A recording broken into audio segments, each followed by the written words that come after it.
한국의 국방산업이 급속도로 발전하면서 세계 무대에서 두각을 나타내고 있습니다. 특히 항공방산 분야에서 괄목할 만한 성과를 보이고 있는데 그 중심에는 KF-21 보라매와 FA-50 경공격기가 있습니다. KF-21 보라매는 한국항공우주산업 KAI 개발한 차세대 전투기로 현재 세계 각국의 관심을 받고 있습니다. 최근 필리핀 공군이 다목적 전투기 도입 사업 MRF에서 KF-21을 유력한 후보로 검토 중이라는 소식이 전해졌습니다. 필리핀은 약 40대의 차세대 전투기를 구매할 계획이며 이를 위해 약 2조 6천억 원의 예산을 배정했습니다. KF-21의 가장 큰 장점은 뛰어난 가성비입니다. 대당 가격이 약 980억 원으로 유럽산 전투기들에 비해 500억 원가량 저렴합니다. 하지만 성능 면에서는 미국의 F-16 전투기보다 앞선다는 평가를 받고 있습니다. KF-21은 부분 스텔스 기능과 첨단 전자전 장비를 갖춘 4.5세대 전투기로 분류되며 제너럴 일렉트릭사의 F414 엔진을 사용해 기동력 측면에서도 우수한 성능을 보여주고 있습니다. KF-21의 해외 수출 가능성도 높아지고 있습니다. 폴란드의 신정권이 KF-21 도입을 검토 중이라는 소식이 전해졌으며 사우디아라비아와의 공동 개발 가능성도 제기되고 있습니다. 특히 폴란드는 KF-21의 5세대 전투기로의 도약 가능성과 6세대 전투기로의 발전 가능성에 주목하고 있습니다. 한편 FA-50 경공격기 역시 세계 시장에서 큰 주목을 받고 있습니다. FA-50은 이미 필리핀, 인도네시아, 태국 등에 수출되어 그 성능을 인정받았으며 최근에는 유럽 시장 진출에도 성공했습니다. 불가리아가 FA-50 도입을 적극 검토 중이라는 소식이 전해졌습니다. 불가리아는 오랫동안 노후화된 미그-21 전투기를 주력으로 사용해왔으며 신형 전투기 도입이 시급한 상황입니다. 불가리아는 이미 미국의 F-16V 블록 70 전투기 도입 계약을 체결했지만 납기 지연 문제로 인해 전력 공백이 우려되는 상황입니다. 이러한 상황에서 FA-50은 불가리아에게 매력적인 대안이 될 수 있습니다.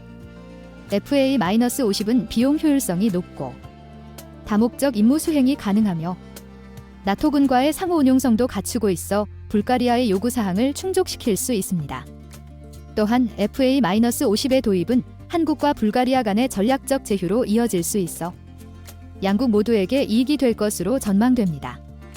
FA-50의 성공은 중남미 시장으로도 이어지고 있습니다. 페루에 이어 도미니카 공화국이 FA-50 구매 의사를 밝혔습니다. 도미니카 공화국은 인접국인 IT와의 긴장 관계로 인해 공군력 강화가 필요한 상황이며 FA-50이 이러한 요구를 충족시킬 수 있을 것으로 기대하고 있습니다. 이처럼 한국의 항공방산 산업이 세계적으로 주목받고 있는 것은 여러 요인이 복합적으로 작용한 결과입니다. 첫째, 한국 방산 제품의 뛰어난 가성비입니다. KF-21과 FA-50 모두 동급 경쟁 기종들에 비해 가격 경쟁력이 높으면서도 성능 면에서 뒤지지 않습니다. 둘째, 기술력의 급속한 발전입니다.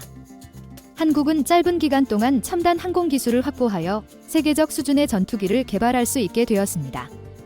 셋째, 실전 경험입니다. FA-50의 경우 이미 여러 국가에서 운용되며 그 성능을 입증받았습니다. 그러나 한국 항공방산의 성공에는 여전히 과제가 남아 있습니다. 우선, 엔진 기술의 국산화입니다. 현재 KF-21은 미국 제너럴 일렉트릭사의 엔진을 사용하고 있어 완전한 기술 독립을 이루지 못한 상태입니다. 한국 정부와 업계는 국산 엔진 개발에 박차를 가하고 있지만 아직 갈 길이 멀다는 평가입니다. 또한 세계 방산 시장에서의 경쟁은 더욱 치열해질 전망입니다. 미국, 러시아, 유럽 등 전통적인 방산 강국들은 여전히 강력한 경쟁력을 유지하고 있으며 중국 역시 빠른 속도로 방산 기술을 발전시키고 있습니다. 한국이 이들과의 경쟁에서 살아남기 위해서는 지속적인 기술 혁신과 품질 향상이 필요할 것입니다.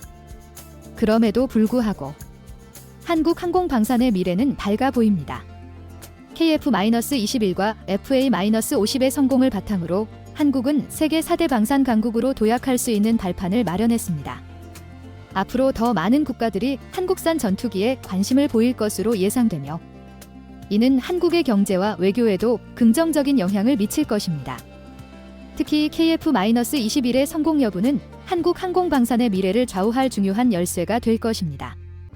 KF-21이 성공적으로 개발되어 국내외 시장에서 인정받는다면 한국은 명실상부한 항공방산 강국으로 자리매김할 수 있을 것입니다. 이는 단순히 경제적 이익을 넘어 국가 안보와 국제 위상 제고에도 큰 도움이 될 것입니다. 한국 정부와 업계는 이러한 기회를 놓치지 않기 위해 다각도의 노력을 기울이고 있습니다. 우선 연구개발, R&D 투자를 확대하고 있습니다. 특히 핵심 기술인 엔진과 레이더 분야에 대한 투자를 집중하고 있으며 이를 통해 기술 자립도를 높이고 제품의 경쟁력을 강화하고자 합니다. 또한 국제 협력도 강화하고 있습니다. KF-21 개발 과정에서 인도네시아와의 협력이 그 대표적인 예입니다. 이러한 국제 협력은 기술 교류와 시장 확대에 도움이 될 뿐만 아니라 외교적으로도 중요한 의미를 갖습니다. 마지막으로 수출 지원 체계를 강화하고 있습니다. 정부 차원에서 G2G, 정부 간 거래 방식의 수출을 적극 지원하고 있으며 금융 지원, 기술 이전, 현지화 지원 등 다양한 방식으로 기업들의 해외 진출을 돕고 있습니다. 이러한 노력들이 결실을 맺는다면 한국의 항공방산 산업은 더욱 큰 도약을 이룰 수 있을 것입니다. KF-21과 FA-50을 시작으로 앞으로 더 많은 한국산 항공 무기 체계가 세계 시장에서 인정받게 될 것이며 이는 한국의 국가 위상과 경제 발전에 크게 기여할 것입니다. 그러나 이 과정에서 우리가 잊지 말아야 할 것은 방산 산업의 궁극적인 목적입니다. 방산 산업의 발전은 단순히 경제적 이익을 위한 것이 아니라 국가 안보와 세계 평화에 기여하기 위한 것입니다. 따라서 우리는 항상 책임감 있는 자세로 방산 산업을 발전시켜 나가야 할 것입니다. 결론적으로 한국의 항공 방산 산업은 현재 중요한 전환점에 서 있습니다. KF-21과 FA-50의 성공을 바탕으로 세계 시장에서의 입지를 다져가고 있지만 아직 해결해야 할 과제들도 많이 남아 있습니다.